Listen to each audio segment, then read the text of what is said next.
আজি গোটেই অসমৰ লগে লগে আমাৰ বিজনী সমষ্টিত দুটা ব্লক বৰবজাৰ আৰু মানিকপুৰ ব্লক বৰবজাৰ ব্লকত 691টা আৰু মানিকপুৰ ব্লকত 1092টা আমি হিতাধিকাৰীক চেংচন লেটাৰ দিবলৈ সক্ষম হৈছোঁ। তেনে ক্ষেত্ৰত মই ভাবোঁ যে মাননীয় মুখ্যমন্ত্ৰী ডাঙৰীয়া আৰু আমাৰ PNRD মন্ত্ৰী ৰঞ্জিত কুমাৰ দাস ডাঙৰীয়াৰ বিশেষ ভূমিকা আছে। তেওঁলোকৰ কৰ্মদক্ষতাৰ কাৰণে আমাৰ গ্ৰাম্য অঞ্চলৰ যিসকল দুখীয়া যিসকলৰ পকী ঘৰ নাছিলে সেই তেওঁলোকে পকী ঘৰ পাবলৈ সক্ষম হৈছে আৰু বিশেষকৈ যিসকলে আৰু পোৱা নাই তেওঁলোকেও এতিয়া জিঅ'টেক আৰম্ভ হ'ব। জিঅ'টেকৰ মাধ্যমেৰে সেই ঘৰৰ নোপোৱা বেনিফিচিয়াৰীখিনি সেই ঘৰ পাবলৈ সক্ষম হ'ব। মই আশা কৰিছোঁ যে আপোনালোকৰ জৰিয়তে বিশেষকৈ সেইসকল হিতাধিকাৰীক মই অনুৰোধ জনাম যিসকলক বহুতে মিছা কথা কৈ পেলাই তেওঁলোকক ঘৰ দিয়াৰ নামত টকা বিচাৰি টকা লয়, বিভিন্ন কথা কৈ তেওঁলোকক টকা লয় বা মই ঘৰটো বনাই দিম, আপোনালোকৰ একাউণ্টত টকা আছে, সেই টকাখিনি উঠাই দিয়ক, তেনেকুৱা বহুত অভিযোগ আমি পাওঁ। সেইকাৰণে আপোনালোকৰ জৰিয়তে বিশেষকৈ সেই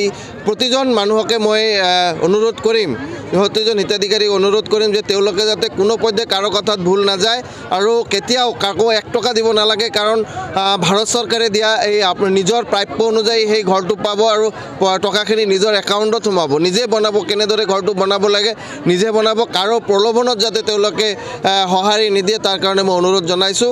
আৰু বিশেষকৈ যিসকল দুখীয়া আমাৰ দৰিদ্ৰ লোক আছে যাৰ ঘৰ নাই তেওঁলোকক যাতে আমি এই জিঅ'টেকৰ মাধ্যমে ঘৰখিনি কমপ্লিট কৰি দিব পাৰোঁ তাৰ কাৰণে সকলোৱে যাতে সহায় কৰে তাৰ কাৰণে মই অনুৰোধ জনাইছোঁ। ধন্যবাদ।